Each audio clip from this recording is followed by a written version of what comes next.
332 turbo rebuild day 16. The struggle is real. So it's pretty much looking like it did when I started. I did put the seal in the front input shaft on the hydrostat after I took it back out for the second time. And that's sealing up nice. I haven't found any other hydraulic leaks. Changed the filter, topped off the fluid. Everything's looking pretty good hydraulically that way. I still do think I might have a minor fuel leak at the grommet. Hoping maybe when it warms up, the grommet will become more pliable and find its home, but we will see. I got the new diff lock linkage configuration figured out.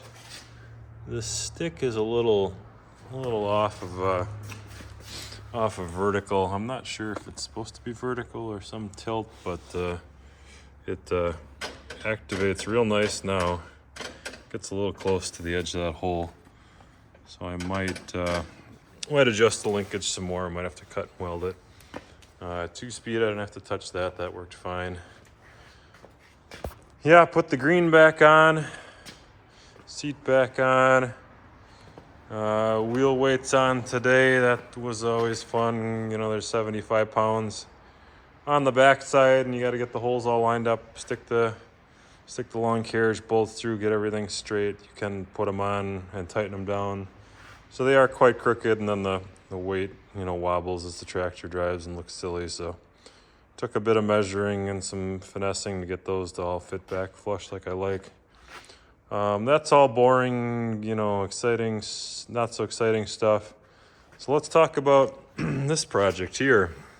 So as you'll recall, I ran those steel hydraulic lines with the couplers, the rear hydraulic kit, when I had everything apart. That was all for this puppy here. So this is a hydraulic top link. I guess some would call it hydraulic tilt. So I believe it's the inside lever on the tractor, which runs one of the sets of front couplers, and these remotes moves this cylinder in and out.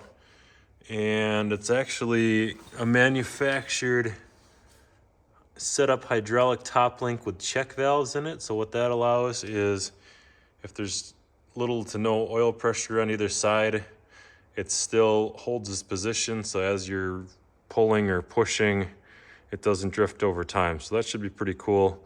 Unfortunately, the company that made these Category 0 top links stopped making them. This one was actually purchased as a going discontinuation sale, and I got it pretty cheap.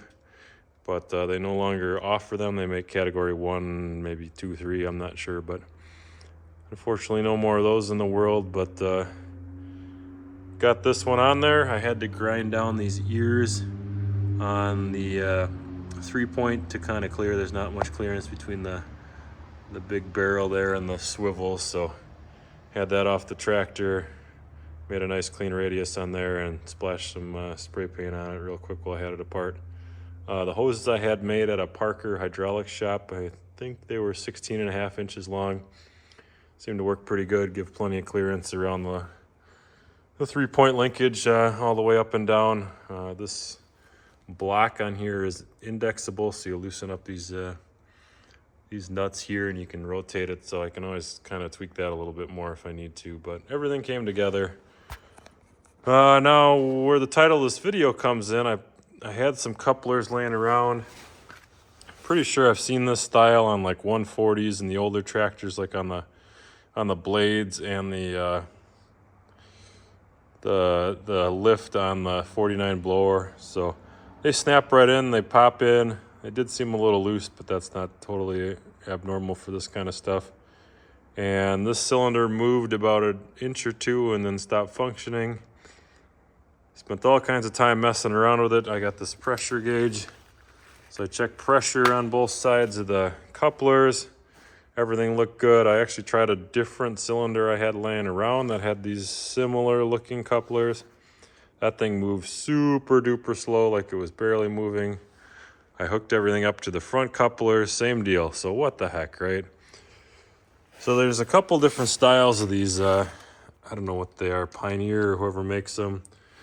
And if you look here, if I line up these two rings where it kind of locks in on the tractor side of things, you know, there's quite a bit of a difference in length, both in the body and where that pin sticks out. And that pin gets pushed in, you know, on this side and the tractor side, and that's what, you know, the reason it pops out is so that it doesn't constantly leak fluid. So both those have to be pushed in for fluid to flow through these. And as soon as I tried this style, I think they're called like a pin style, and this body here is longer. Again, if you look here, the ball style body is shorter, and it sticks, maybe even just comparing the end, it sticks out slightly less. So once I switched over to this style, I robbed some off a tilt cylinder I have on my other tractor that I just use the lift for the snowblower, no need for tilt. So I robbed those off there, plugged it in, and all of a sudden, boom, the thing works great. So it's pretty quicker than I'd want. So I'm primarily going to use this for moldboard plowing, you know, adjusting the pitch on the plow so you're not having to turn the top link on the tractor to get it dialed in. And I'm a bit concerned at how touchy it is. It cycles back and forth pretty quick, so I might have to put some sort of an inline restrictor in the hoses, or, you know, where the hoses connect to the fittings, to slow things down. We'll see how that goes. Maybe I can feather the lever, not go full travel on the lever. You know, it's one of those deals that's easy to do when you're sitting here on the garage floor, but when you're out at a plow day bouncing around the field and want to adjust stuff on the fly, it might not be so easy. So we shall see. More to come on that, but I am real happy with it.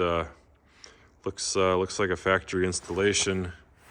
You know, everything eventually came together once I got the couplers figured out. So yeah, that's kind of where I'm at on the back half of the tractor. Those of you that are sick of hearing about transmissions and hydraulics and all that good stuff, I do intend to go next to the front of the tractor and start focusing on that. The glow plugs, I put a multimeter on. They were only seeing like 10.5 volts, so there's a wiring issue, or the relay or something is awry there. This tractor does not like to start cold real well these days, and that's a new problem. I don't believe it's compression. It starts better when you put a battery charger on it and get the voltage cranked up a little more. I'm going to try jumping the glow plugs right to the battery so they have the full 12.5 volts, and see if that improves things. There is a chance the glow plugs are old. I mean, this is a 1987, so you figure how old this tractor is. I mean, the glow plugs could be a wear item to some degree. They do get crazy hot in a short amount of time, and over time I'm sure they lose some functionality, so might end up just putting a new set of glow plugs in. I think they're about $45 for 3 of them on eBay. They're NGK brand, the same company that makes spark plugs, so we'll see how that goes, but not a big deal if I got to go that route. I think they should come out of the head pretty easy. So that's one thing I want to look at. There was a small leak at the thermostat housing, so I have a new O-ring for that, a new thermostat while I'm in there. Pretty common on these tractors is these back motor mounts, since most of the motor is kind of hanging off that. Those tend to get smushed down. You can look at this one, how mushroomed it is out compared to that one. Some people will just put washers in there to stack it back up. I'm gonna see how much they are from Mother Deere. I'm a little afraid to hear, but we'll see which option I go there.